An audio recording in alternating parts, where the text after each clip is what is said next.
Today's sponsor is Blue Chew, and they're giving you your first shipment totally free. All you have to do is pay $5 for shipping. Go to bluechew.com, use promo code DAVID. I've put the link right underneath this video. So today I thought we'd take a little bit of a deeper look at Joe Biden's 2020 platform. And I don't just want to read through his positions. What I want to do is pick a few areas and think about whether Joe Biden's ideas, whether Joe Biden's policy positions, his policy prescriptions, his platform, would Joe Biden's policy ideas really deal with root problems, or would they fix symptoms of a problem? And I want to make a couple of things clear. Number one, we have a system that incentivizes dealing with symptoms and not problems. When you're in Congress, you have a re-election every 2 years, and you have to justify being reelected. Presidents have 4-year terms, senators 6, but of course it's much more difficult to get big things done sometimes in the Senate, depending on what type of thing you're talking about, although that doesn't always apply. So we fundamentally have a system that encourages not really dealing with the systemic problems, which often take more than 2 or 4 years to deal with, but rather dealing with symptoms, or even appearing to deal with symptoms without actually dealing with them. So we're going to talk about that. Now, a few important things to think about. One is, I'm going to go by Joe Biden's stated 2020 platform. Now, there are going to be people who write to me and say, I don't believe that Joe Biden actually wants to do X or Y, even though he claims he does. Listen, to some extent, no president does what they promise, and every candidate states that they will try to do things that are very difficult to do or almost impossible to do. Look at Donald Trump's presidency, for an example. But this is a pointless exercise if we're simply going to say, oh, here's Joe's list of stuff he wants to do. I think he's just lying.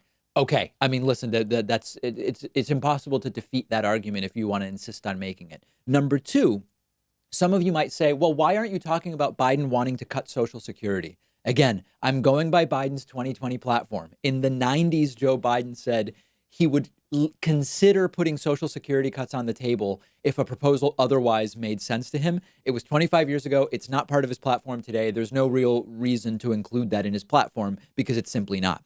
Lastly, when I talk about solving a problem versus dealing with a symptom, let's use an example from the Trump presidency.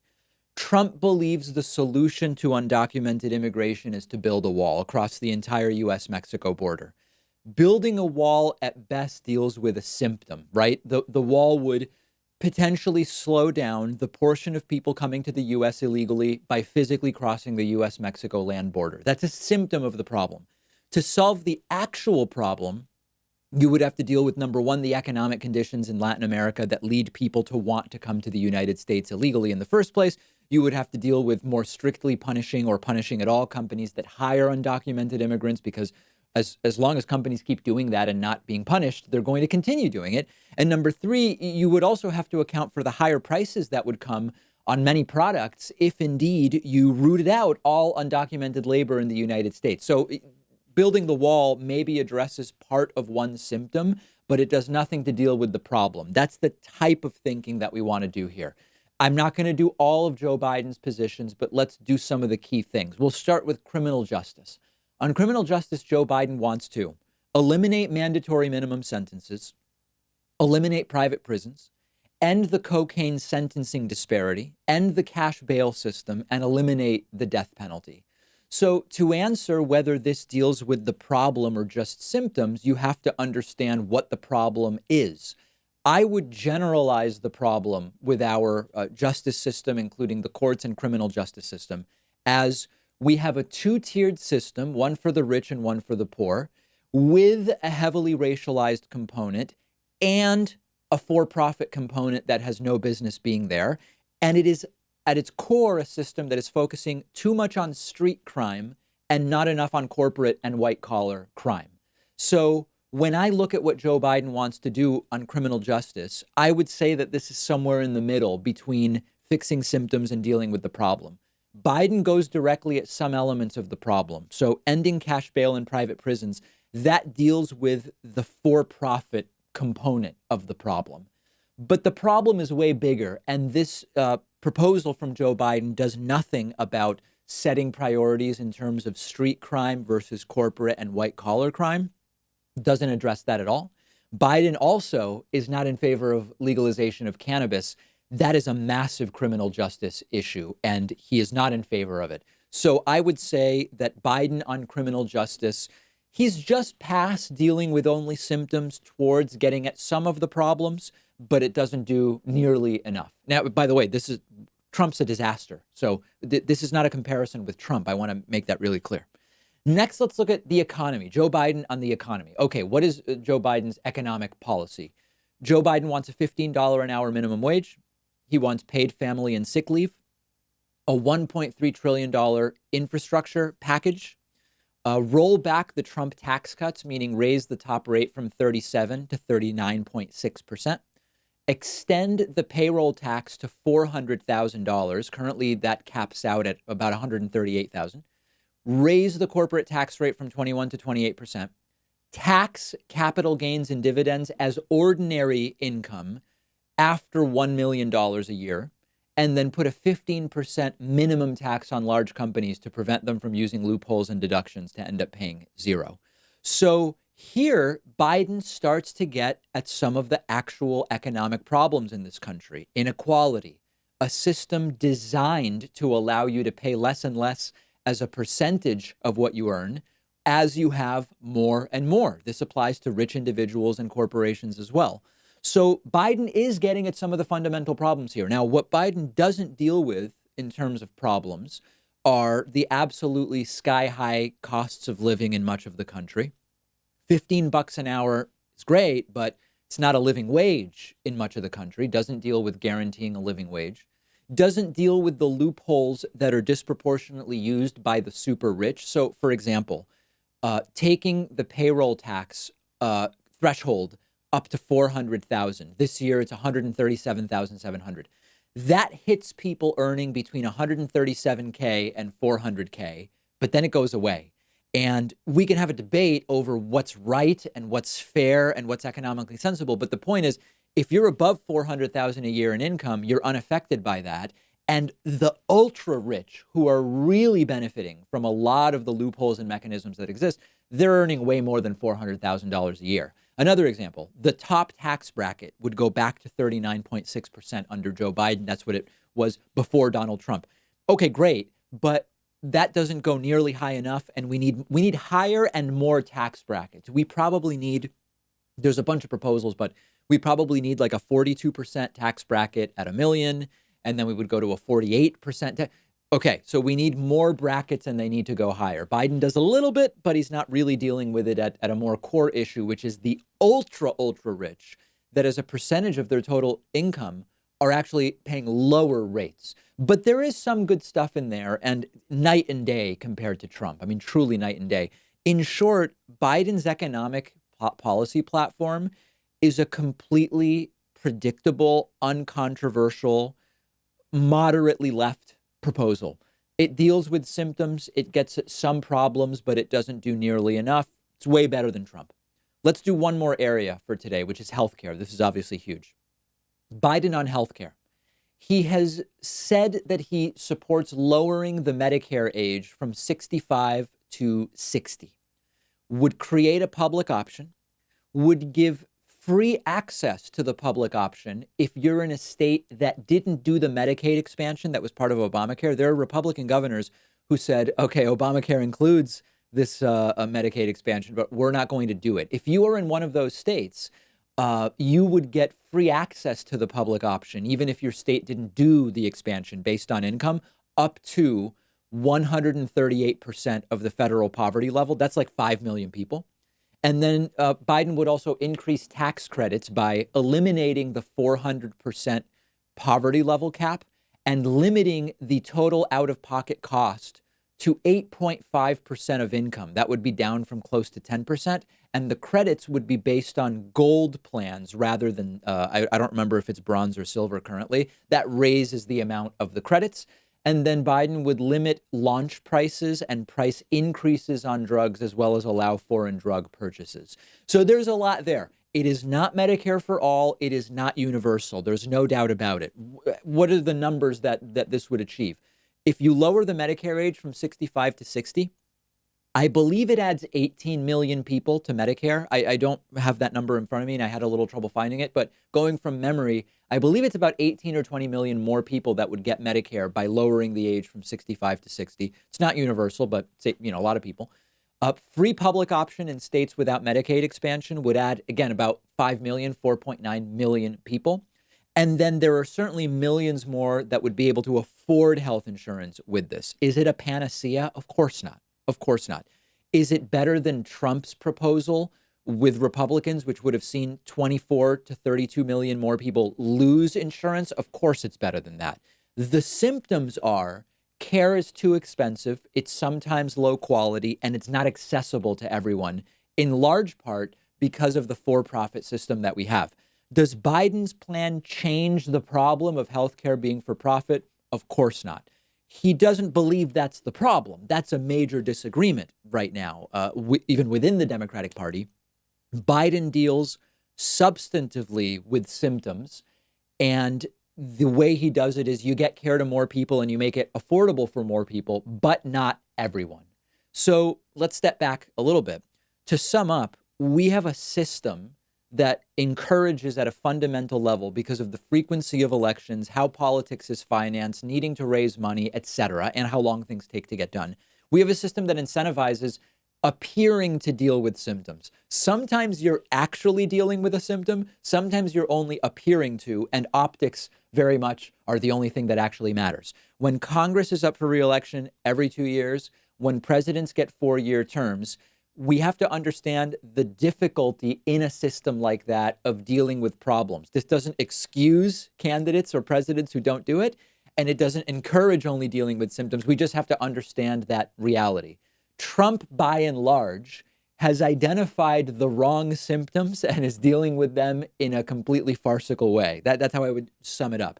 Joe Biden would actually deal with these symptoms in a way that would function reasonably well, but would only start to get at the underlying problems. That's my assessment on healthcare, economy, and criminal justice. We could look at environment and others, and maybe we will do so. Let me know what you think about this framework of symptoms versus problems. I'm on Twitter at dpacman. We'll take a quick break, and so much on today's program. The David Pakman Show at davidpakman.com.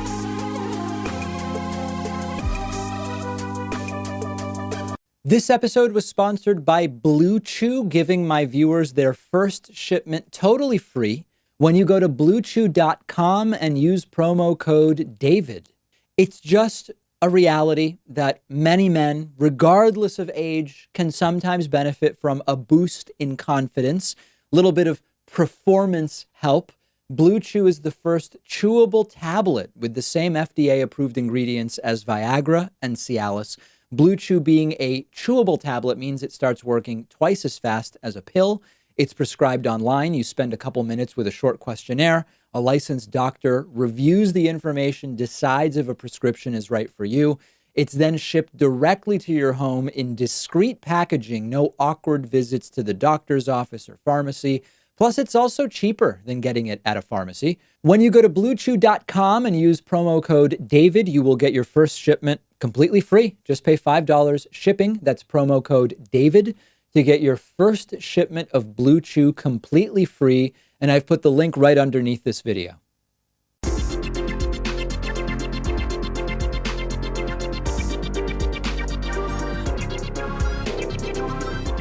The David Pakman Show at davidpakman.com. Welcome back. Very big thank you to today's new members of the day, Bob Dillingham and William Benyon. Bob and William, really appreciate your support. Also want to say thanks to today's longtime sustaining member of the day. That's Linda Taylor. Linda's been a member since 2015, almost 5 years of membership for Linda. You can join these great people. Membership is the primary funding source for the show, the number one funding source for the show.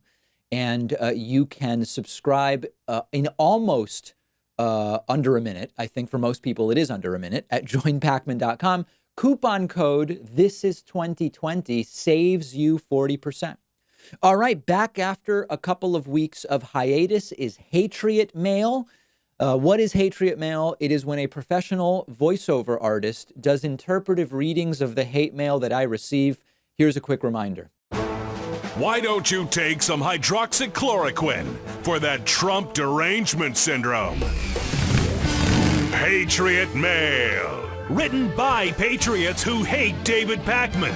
Because America. And because freedom. All right, a lot in this week's Hatriot Mail. Let's listen to it first and then discuss and think about it. Nice yarmulke, David. Of course, Pakman is a Jew. Hispanic is not a race. It is an ethnicity. And you're Jewish, but Argentina? White boy.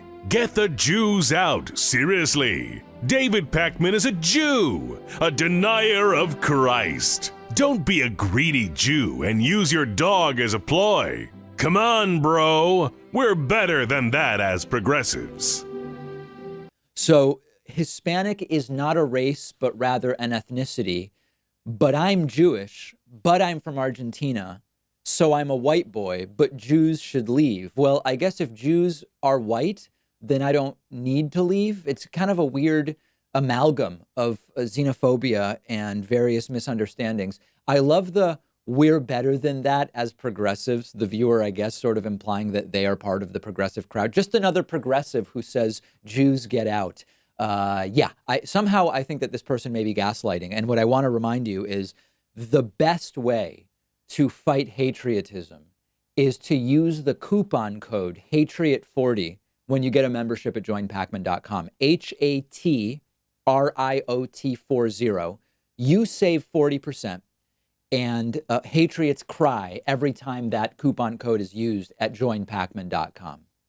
As many of you may know, I've mentioned I've been listening to the Howard Stern show for more than 20 years, and he has had recently increasingly interesting comments about Donald Trump, including this week. And the backstory is that Donald Trump and Howard Stern sort of used to be acquaintances. I don't know that I'd say friends, but Donald Trump would regularly appear on Howard Stern's show for years. He would say many outrageous things. He would rate women on scales from 1 to 10, all sorts of different stuff. They don't talk anymore. Howard Stern vociferously supported Hillary Clinton in 2016. And from what I gather, Trump and Howard Stern have not spoken since that time. And Howard Stern had an interesting take about the relationship between Trump and his own supporters when he did a show earlier this week on Sirius XM radio. And the gist of it is that Trump supporters are mostly people that Trump despises, bearing in mind that Donald Trump grew up rich in New York, and his supporters overwhelmingly are the types of folks that Trump would never want at Mar-a-Lago or at his own hotels or around him or whatever the case may be. That is the constituency that has disproportionately made up Trump's base. Rural, white, Midwestern, and Southern Americans, for example. I think you get the gist of it. Doesn't apply to everybody, but let's check out the comments and then discuss. The oddity in all of this is the people Trump despises most love him the most. Think about it. The people who are voting for Trump, for the most part, they're not people he wants. Oh my God, he wouldn't even let them in a hotel. He'd be disgusted with them. He doesn't want it. You go look at Mar-a-Lago, see if there's any people that look like you. I'm talking to you in the audience. The Trump voter who, idolizes the guy. He despises you. Despises you. You're someone to grab by the pussy if you're hot. I know Donald. I know him very well. And I don't hate Donald. I hate you for voting for him.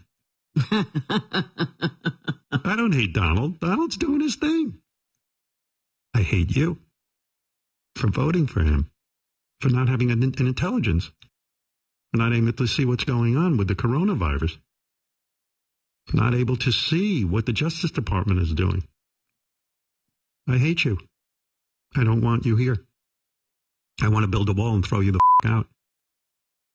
I do. I'm for a wall. Not for the Mexicans. For you. That's how I feel. Now, don't call me and start arguing with me. Howard, you're a jerk. You're a libtard or whatever it is you call it. I ain't no libtard. Trust me. I'm hardly a liberal. Hardly. You have no idea how non-liberal I am. This is pretty spot on in some ways, in the sense that they just don't get it. It is true that the Trump voter typically just doesn't get it. But this is not unique to Donald Trump, and I think it bears a little more exploration. And to understand this, you have to think about personal versus in-group priorities, personal versus in-group frameworks. The 2010 Tea Party is an example that I've talked about before. Social psychologist Jonathan Haidt talked about this. We interviewed him on the program a year or so ago, maybe a little longer, and he's written about this extensively. He wrote about it in the book, The Righteous Mind, which you don't have to agree with everything that Jonathan Haidt writes, but and I don't agree with it 100%, but he writes about this extensively. And the gist is, when you look at individual versus group framing, there is a very long history of people acting in ways that don't seem to be optimized at their individual level, but are optimized for their group. And as a result, they perceive that it will confer benefits to them. And the best way to think about it is with an example. You look at the 2010 Tea Party, all right? 2010 Tea Party ran on lower taxes for the rich, don't tread on me, right? So lower government regulations, lower government involvement, don't regulate business nearly as much, essentially allow more pollution, lower fuel efficiency standards, more oil drilling, fewer welfare benefits and social programs. You look at who was overwhelmingly supporting the Tea Party. You look at the districts where the Tea Party candidate won, sometimes against an incumbent, sort of more traditional Republican. It was overwhelmingly people who were never going to be rich and benefit from those tax cuts for the rich, whose taxes weren't going to go down if Tea Partiers got their way, who live in places that would be ravaged by the very industrial pollution that the Tea Party would have allowed by eliminating government regulations and taking this laissez-faire, more libertarian approach. So you might be able to just simply say, we're on the left. We understand what these dumb people don't. These are just stupid people tricked into voting against their own best interests. And that is so the wrong approach. They may have been tricked, but it's not that they don't understand the policies of the Tea Party. They understand in many cases what the policies are. They've identified that those are the policies that their group favors, even if they don't immediately see or believe that at any point they will personally benefit. They believe that there will be a sort of trickle-down benefit because this is what their group wants, and that is why they are voting for these policies by voting for the Tea Party. They may not even know why. They may not realize that their group has actually been taken over by elites who want to use them as a tool to achieve what's good for them rather than for the actual voters who are just going to get peanuts or crumbs. But they understand the policies, and in many cases, they've identified the policies as this is what our team or our group wants, and I'm going to vote with the orthodoxy of the group I'm a part of. Apply that to the Trump voter, and you see that there's a similarity in many cases. We've categorized Trump voters before. Some of them don't actually understand what Trump ran on. They have no clue what the policies are, or they don't understand them. Could be because of cognitive limitations. It could be people who lack education and critical thinking skills, simply people who don't watch the news and just sort of like heard vote for Donald Trump. There's people who voted for Trump because they have a limited understanding of the facts. But a lot of Trumpists do understand the policies of Trump. And even if they don't see how it helps them specifically, they're part of the group, except that the people really in Trump's group, which is what Howard Stern points out, are people who hang out at Mar-a-Lago. And a lot of these Trump supporters, I would say the overwhelming majority, are people that pre-politics Trump would never be associated with, would be seeing as people that are fundamentally beneath him. Most Trump voters are people Trump wouldn't be caught dead with, except as part of a photo op or rally now that he's a politician. Now, where I disagree with Howard Stern is this entire, I hate his supporters for voting for him and they're dumb. That's an understandable, visceral reaction, particularly when you see the way that Donald Trump's presidency has ravaged so many aspects of society and culture and the economy and the U.S. standing around the world and on and on and on. But as a practical matter, it falls under the umbrella of what I'd call vote shaming. And it's plenty interesting to do for a broadcast show, and it's compelling and salacious.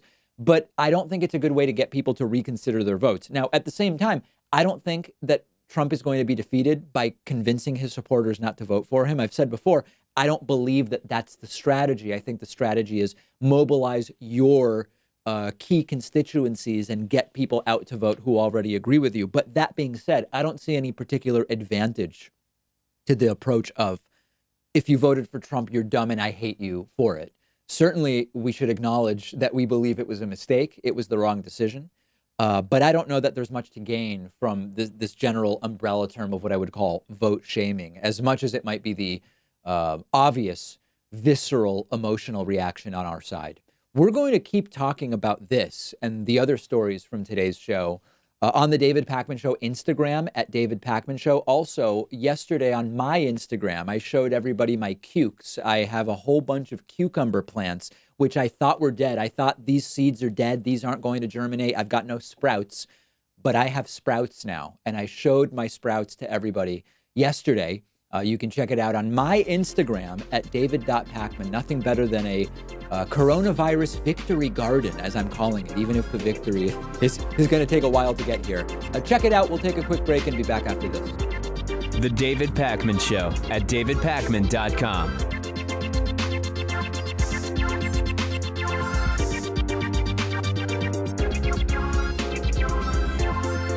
The David Pakman Show depends on your support, and the easiest way is through membership, which includes the world-famous bonus show, as well as commercial-free audio and video streams of the show just for members. Sign up today at joinpakman.com. Coupon code saves you 40%. Vote soon 18.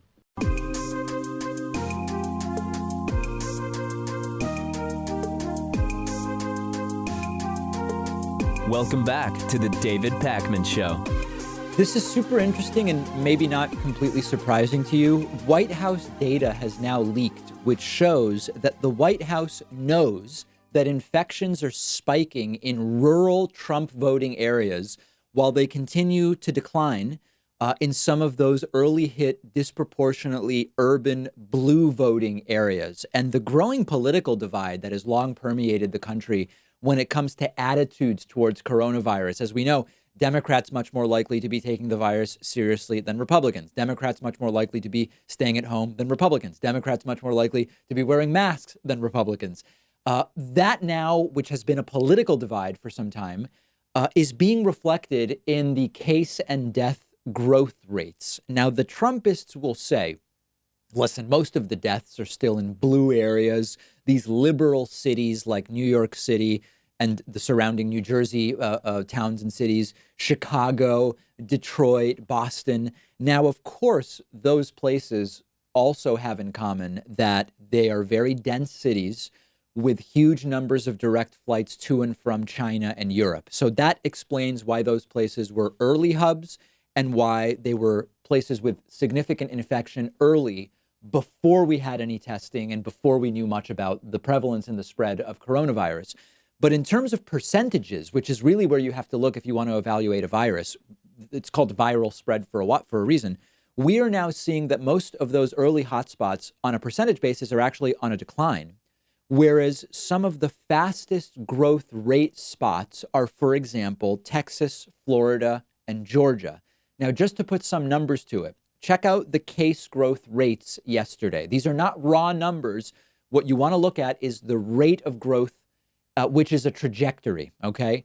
You look at yesterday, Tennessee, Virginia, Texas, Georgia, and Florida all had dramatically larger case growth rates than Massachusetts and New York. Massachusetts right at 1%, New York at 0.43%.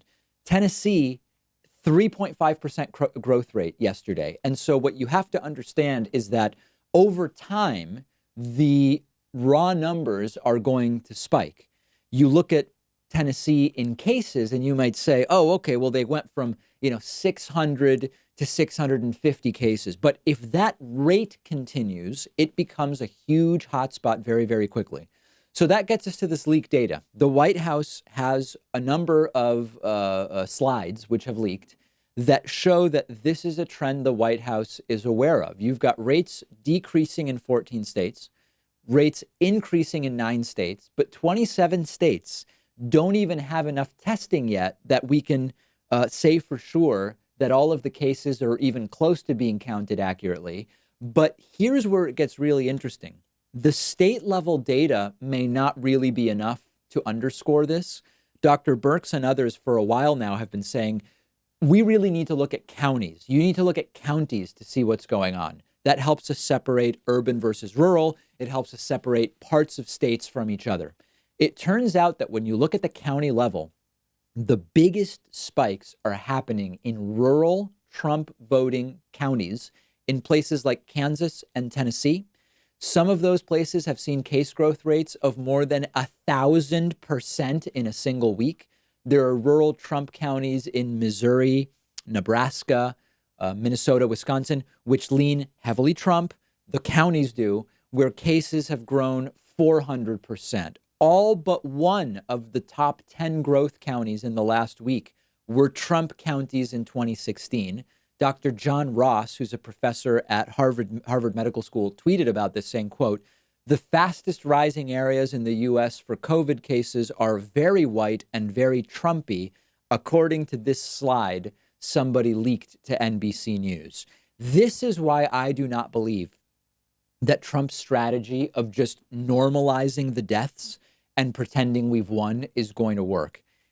It could work for some time. There's no question about it, because right now the growth rates are very high in a lot of these Trump counties, but the raw numbers are still small. If you go from 100 to 200 new cases per day, it's a 100% increase, but it's still only 200 cases. It's not going to get as much attention, particularly when a lot of times people are sorting the data by most new cases today, which will favor states with larger populations and states with early infections. But if then you go from 200 new cases a day to 400 to 800 to 1,600, and then cumulatively, you're talking about a huge number of infections. So what that says to me is the Trump strategy of saying we won, we've prevailed, we're on the decline, we've got testing, we've got everything, the economy's going to reopen, third quarter will be transitional, fourth quarter is going to be amazing, 2021 is going to be the best in history, this type of stuff.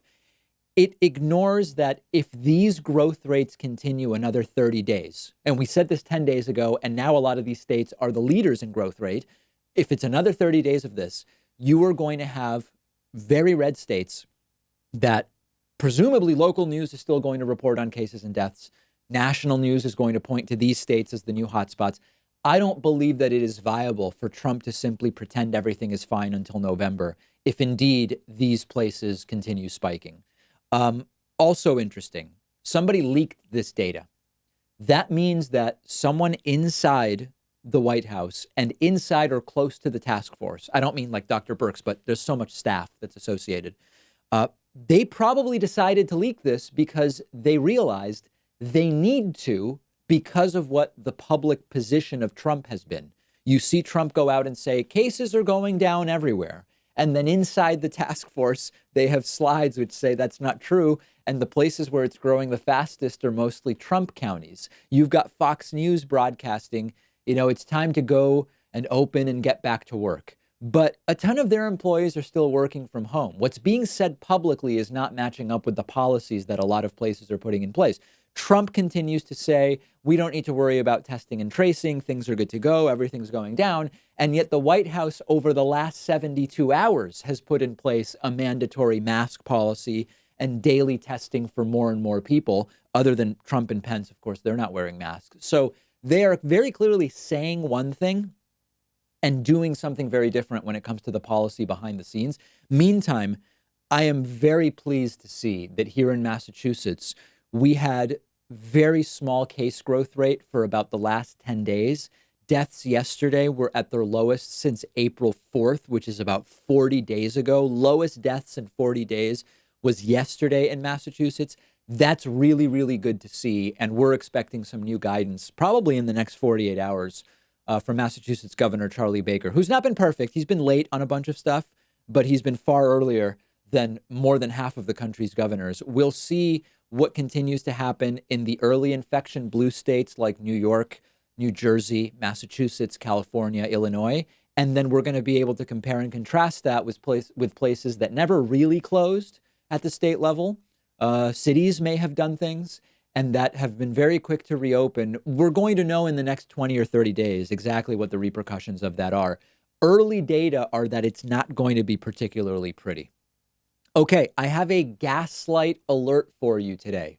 Gaslighting is when you manipulate someone into questioning their own ability to understand the world. And the new gaslight phrase of the week from the Trump administration is, we are now testing more than South Korea per capita. And this is going to be a painful one because it is such weaponized disinformation. But I do think it's important to do this. This is the anatomy of disinformation for you to understand very, very clearly. So we have a coronavirus pandemic. The way we find cases is by doing tests for the virus. Right now, they've all been RNA-based tests. An antigen test is now in development and may soon be available. But so far, you find cases by doing RNA tests, which require a number of different elements in order to do the test. So far, so good. South Korea and the United States find their first respective cases of coronavirus within hours of each other. We often say January 20th. I think one was January 19th. The other was the 20th. With the time difference, it may have been simultaneous. Doesn't matter. Within hours of each other, South Korea and the United States confirm their first case. South Korea immediately develops a test, ramps up testing capacity, tests lots of people, establishes fever clinics to isolate people who test positive, contact traces exposed contacts of infected people, puts them in home isolation, and they do a fantastic job with the virus, all while not being authoritarians. Remember, South Korea is ranked higher than the United States on the democracy index. That was January. Now, Trump didn't do that. We didn't get much testing capacity until the end of March, which is essentially 2 whole months during which South Korea developed, tested, contact traced, et cetera. We started to ramp up testing at the end of March. If you looked at the numbers of tests that we were doing in the first part of March, it was numbers like 600 tests in an entire day. We got up to a few thousand tests per day. Our testing capacity was terrible at the time. We were about 50th or 55th in the world per capita, maybe even worse. I don't remember exactly. Now compare our testing numbers in early March to South Korea's positive test results. By early March, South Korea was finding sometimes 800 positive cases in a day. And there was a period in early March where South Korea was doing so much testing that they were finding more cases than the total number of tests we were doing. Understand that comparison. There were days in early March, South Korea and the US had our first confirmed case on the same day, days in March, where we would do X number of tests and South Korea would have that same X number of positive tests because they were doing so much more testing than us. This allowed South Korea to stop the spread very, very early. Now, over time, during March, April, into May, our testing rate continued to really lag. We were testing 50th in the world, then 45th in the world per capita, then 41st. Currently, our testing rate is about 30,000 people per million. That puts us 40th worldwide in testing per capita. This is as of a few hours ago. We are behind Singapore and Canada in per capita testing, but we are ahead of the Czech Republic as examples. And as we were failing during March and April, reporters kept asking Trump and other officials, you keep saying we're doing a lot of tests, but what about per capita? Because per capita we're not. It wasn't clear whether Trump understood what per capita meant and or was pretending not to. We didn't know. The talking point was we've done more tests than anyone in the aggregate, but of course per capita was what was relevant at the time. The new talking point now is, hey, everybody's talking about South Korea. We now have more per capita tests than South Korea. That is true. And in fact, our testing per capita is now double that of South Korea's. But why is this gaslighting? It's gaslighting because South Korea barely has any cases. There is no point now in comparing us to South Korea because South Korea barely has an outbreak at this point in time. Look again at South Korea's curve. South Korea hasn't had more than 150 cases in a day since March 11th. That's not a typo. I want to say that again. South Korea has not had more than 150 cases since March 11th. In the US, we regularly have 1,000, 1,500, 2,000, 2,500 deaths per day. South Korea has not had a day with more than 150 cases since March 11th. That's 2 months ago. So the point is, of course, our per capita testing rate is now greater than South Korea's. They have nobody to test because almost no one has the virus. We have a third of all the global cases. South Korea has 258 deaths total. Okay, total. South Korea has 258 deaths. The Trump administration is now bragging that our per capita testing rate is higher than South Korea's, but it's actually an embarrassment. It took months for us to get our testing rate to match that of a country that essentially eliminated the outbreak 2 months ago. And we are still only 40th in testing per capita. There is no serious reason to even mention South Korea anymore, other than to say that's what we should have done. They handled it correctly and we didn't. This is the new Trumpist talking point. Trump is using it. Kayleigh McEnany used it yesterday during her press briefing. We need to be testing more. South Korea doesn't even have sick people to test anymore. There's no reason to continue comparing ourselves to South Korea at this point. South Korea is an instructive example for what we should have done on January 20. That's almost 3 months ago. Let's take a quick break, almost 4 months ago, sorry. Let's take a quick break and we'll be back right after this. The David Pakman Show at davidpakman.com.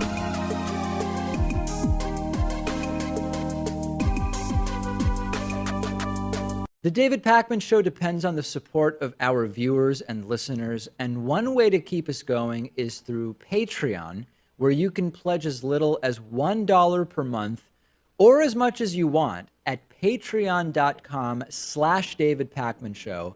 Great perks and benefits as well. Read about them. The David Pakman Show at davidpakman.com.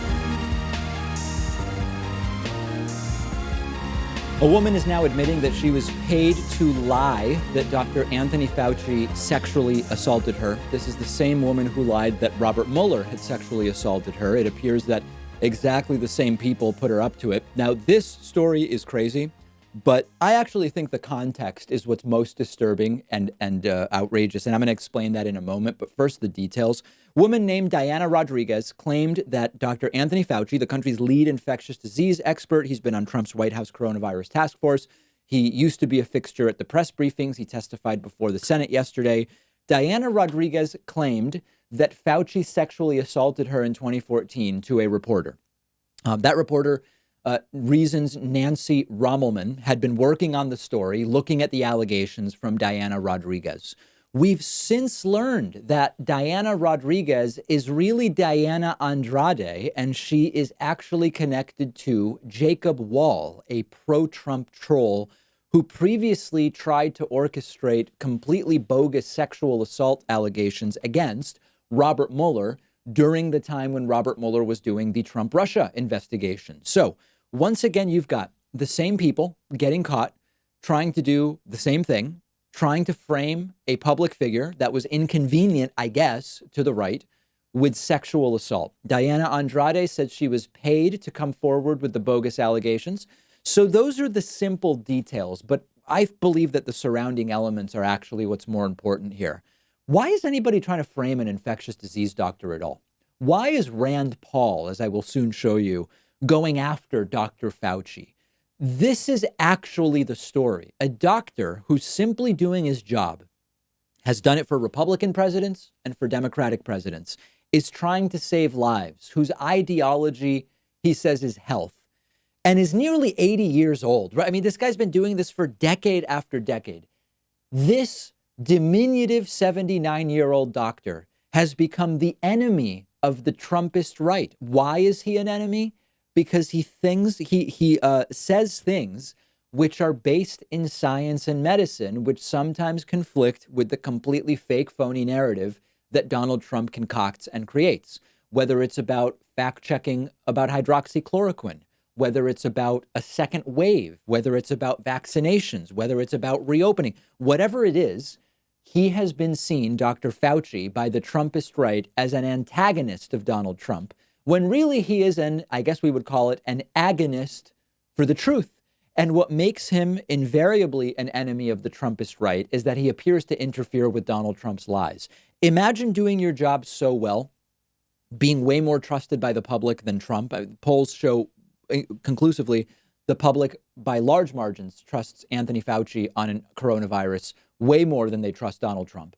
And the reaction from some is, this guy's the enemy, fire Fauci, and let's get somebody to lie and claim Dr. Fauci sexually assaulted them. So Jacob Wall and his partner Berkman are, of course, a huge part of the problem.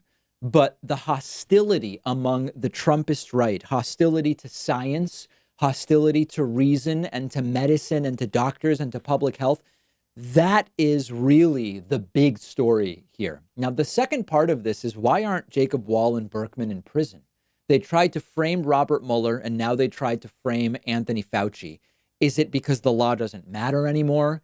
At minimum, in civil court, you could see lawsuits, certainly over the Robert Mueller allegations. And in reality, it's not outrageous to think that there could be criminal charges here. And once again, our country is an embarrassment, truly. They're laughing at us all over the world. Germany, Spain, Italy, France, South Korea, Taiwan, they take the virus seriously. They revere their medical experts. They do what they're supposed to do. They deal with the virus. And now they can start to reopen to different degrees in different countries, depending on what's going on. Meanwhile, here in the United States, people demand that Dr. Fauci be fired, ignored, and that Donald Trump be listened to. And now the idea of framing Dr. Fauci with false sexual assault allegations is uncovered. I got emails yesterday about our story. The world is laughing at Trump, and it's really bad for us. And there were a lot of people from Europe and other countries who said, David, we were laughing. We're not laughing anymore. Now we just feel really bad for you guys, but we also are worried for ourselves because we're used to the U.S. as a productive partner in solving problems to the extent that we've been able to solve problems in the past. And the U.S. isn't that anymore. So there's laughter happening, but there's also significant concern that we are just so backwards on every single one of these elements. Let's talk now about the Rand Paul story I mentioned earlier. Kentucky Republican Senator Rand Paul yesterday went on Fox News and he chose feelings over facts. I thought they were the facts over feelings people. Rand Paul had a very embarrassing day in total yesterday. They had a Senate hearing where Dr. Fauci, Dr. Redfield, and others testified. And Rand Paul sort of scolded Anthony Fauci, telling him, you're not the end all. You're just one opinion. And we got to look at what other countries are doing as well, including Sweden, which we'll talk about. But then Rand Paul went on Fox News in the evening to talk about the new so-called Obamagate scandal. This is a totally fake, trumped up scandal to distract from Donald Trump's incredible failure on coronavirus. And Rand Paul asserts to Martha McCallum that Barack Obama gave direct oversight and guidance on unmasking Donald Trump's former national security advisor, Michael Flynn. The Fox News host, Martha McCallum, asks the right question, which is, do you have evidence of that? And Rand Paul says, I'm not kidding. You're going to see here. I have a strong feeling. He has a feeling, but no facts. Take a look at it. Trump campaign. I really strongly believe that President Obama gave specific and direct oversight and direct permission for this. Think about it. We have never allowed a secret court to be used against a presidential campaign. Don't you think that was sensitive enough that it went all the way to the very top? So, yeah, the media have treated President Obama with kid gloves. Someone needs to ask him directly, did you approve of Operation Crossfire Hurricane? I think the answer is yes. So, to put the shoe on the other foot, do you have evidence of that? You say you're sure that the former president was involved in this. Why are you so sure? Well, we'll find out. I'm hoping that a lot of this will be declassified, but I have a strong feeling that this was such a sensitive subject. He's already admitted through people that worked for him that the Flynn investigation he knew a lot about. I strongly believe, I think the answer is yes, but do you have evidence? Well, no, but I have a feeling.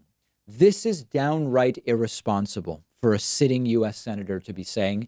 If Rand Paul had a shred of evidence for his claims, he would have provided it by now, but he doesn't have any evidence, so instead he has his feelings. Since when do sitting senators go on television and accuse former presidents of wrongdoing, allegedly criminal wrongdoing, on the basis of feelings? I guess now is the answer to that. So that was Rand Paul choosing feelings over facts on Fox News. Earlier in the day, here is Rand Paul going after Dr. Fauci. Remember that Rand Paul got coronavirus. While he was waiting for his test results, he went to the Senate gym and worked out. Turns out he was positive during that workout. Now he's refusing to wear a mask. And here he is scolding Dr. Fauci during yesterday's Senate hearing. Much as I respect you, Dr. Fauci, I don't think you're the end all. I don't think you're the one person that gets to make a decision. We can listen to your advice, but there are people on the other side saying there's not going to be a surge and that we can safely open the economy, and the facts will bear this out. But if we keep kids out of school for another year, what's going to happen is the poor and underprivileged kids who don't have a parent that's able to teach them at home are not going to learn for a full year. And I think we ought to look at the Swedish model, and we ought to look at letting our kids get back to school. I think it's a huge mistake if we don't open the schools in the fall. Thank you. Now, Rand Paul mentioned Sweden. Let's talk about Sweden a little bit. Sweden, much like chloroquine, has become a political football.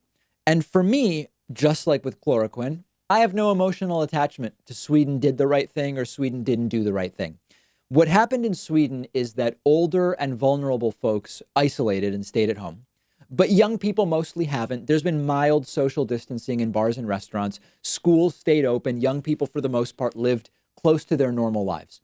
What do we know so far? Well, so far, Sweden's death rate is the 9th highest in the world. If you eliminate tiny countries like San Marino and Andorra, Sweden's death rate right now is the 6th highest in the world out of more than 180 countries. So what we can say is that so far at this point in the pandemic, Sweden's plan has led to a really high death rate. Now, let's be fair. Does that mean Sweden's plan failed?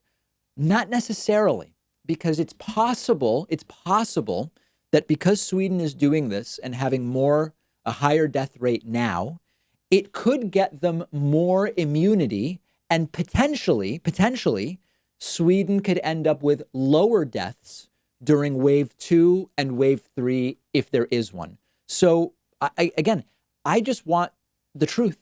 If Sweden's plan worked, then great, we should all know it. If it didn't work, then we should all know it. So far, Sweden's death rate is very high. But if they end up with more immunity by the time wave 2 hits, wave 2 could be worse than wave 1, we don't know yet. Sweden may end up in the long term for the total pandemic, they could end up with a lower death rate. We just don't know yet. Now, Dr. Fauci responded. He also doesn't think he's the be all end all. He's just a public health professional. Here's how he handled it. First of all, Senator Paul, thank you for your comments. I have never made myself out to be the end all and only voice in this. I'm a scientist, a physician, and a public health official. I give advice according to the best scientific evidence. There are a number of other people who come into that and give advice that are more related to the things that you spoke about the need to get the country back open again and economically. I don't give advice about economic things. I don't give advice about anything other than public health. So I wanted to respond to that. The second thing is that you use the word we should be humble about what we don't know. And I think that falls under the fact that we don't know everything about this virus. And we really better be very careful, particularly when it comes to children. So I think you get the idea. Anthony Fauci not getting rattled by Rand Paul, making him the enemy. I know we talked about this, but what kind of a sick country are we that a doctor who's been doing this for decades and has worked for, I think it's 6 presidents, is now the enemy? Bogus documentaries are being made where Dr. Fauci is the villain. People are attempting to concoct false sexual assault allegations against Dr. Fauci, as I told you about earlier. Crowds at protests are screaming, "Fire Fauci." Yesterday, I did a story about the world is laughing at us. The treatment of health experts by the Trump crowd during this pandemic is a big part of why the world is laughing at us. Absolutely sick. And notice, of course, that Dr. Fauci has now been gone for weeks from any Trump administration press briefing coronavirus task force event. He's still doing interviews. He testified before the Senate, but he has been disappeared, as we talked to you about a couple of weeks ago. We have a voicemail number. That number is 219-2-DAVID-P. The Eggman called in. We haven't heard from the Eggman much. If you're not familiar with the Eggman is a former federal convict who did some time for completely nonviolent drug charges. Remember that, nonviolent. He's a good guy, and he calls in every once in a while. He believes that Joe Biden will crush Trump in Florida. Here's why he believes that. Hey, Dave, I love when you have Bill Scher on. The guy is great. He's super smart. He's dead right about Florida. Florida is definitely going to vote Biden over Trump. I have two reasons for this. The first reason is when Trump was a New York resident, New York did not vote for him. Okay, but understand that New York is far more liberal than Florida. So far, it's not a great argument from the Eggman, but let's continue. We rejected him. We voted Hillary. Now that he's Florida's problem, as inbred as they are, Florida is going to reject Trump. I'm telling you this. It's going to. So he may be right, but Florida is just a redder state than New York. So I don't know that it's a good comparison. If Trump moved to Massachusetts, Massachusetts isn't voting for Trump. So I don't know how much the residency is going to be a factor. Change. Also, my dad is an old Jew in a retirement community, and they all love Biden. They don't give a crap about any allegations, anything terrible. They are voting Biden. Dave, I have 6 baby chicks that are chickens, and I'm going to have eggs in a chicken coop this year. Okay. But sometimes one turns out to be a rooster. If I have a rooster, I'm going to name him after you, brother, David Pakman. But hopefully I won't. Shalom, brother. Hi, Pat. All right. Shalom to the Eggman. And yeah, by the way, the rooster thing just reminded me. I've been getting some videos from viewers of their pets who like watching the show. So there's a Portuguese dog. I don't mean a Portuguese water dog like the breed, just a dog in Portugal who watches the David Pakman show every day with rapt attention. And I got a video of it. And a bunch of people have been, we're going to do a compilation of these. If you have a pet that likes watching the David Pakman show, please get video of it and send it to me. We would love to see it and include it in our upcoming compilation. On the bonus show today, Republicans are now trying to win that California special election that we've talked about many times before. I'm going to talk to you about that. We will also talk about U.S. grocery costs. We often talk about deflationary spirals when we talk about recessions, possibly depressions like the one we are in or may soon be in. But there are areas, elements of society where we have seen significant inflation of prices. Groceries are one of those areas. We're going to talk about that. Also on today's bonus show, the Georgia governor, Brian Kemp, now says Georgia drivers who got their licenses without a road test are going to have to eventually take that road test. I want to talk about where this all came from and the implications. Don't miss today's bonus show for our members only. Sign up at joinpakman.com or at patreon.com/David Pakman Show. Huge bonus show. I will be joined by producer Pat Ford, and there will be much discussion, very much talking. I will put it that way.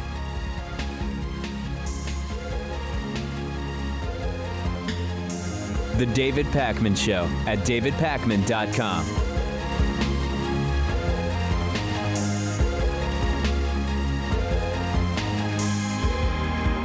Thanks so much for watching today's episode. Just a reminder, today's sponsor, Blue Chew, is giving you your first shipment completely free. All you have to do is pay $5 shipping. Go to bluechew.com and use the promo code DAVID.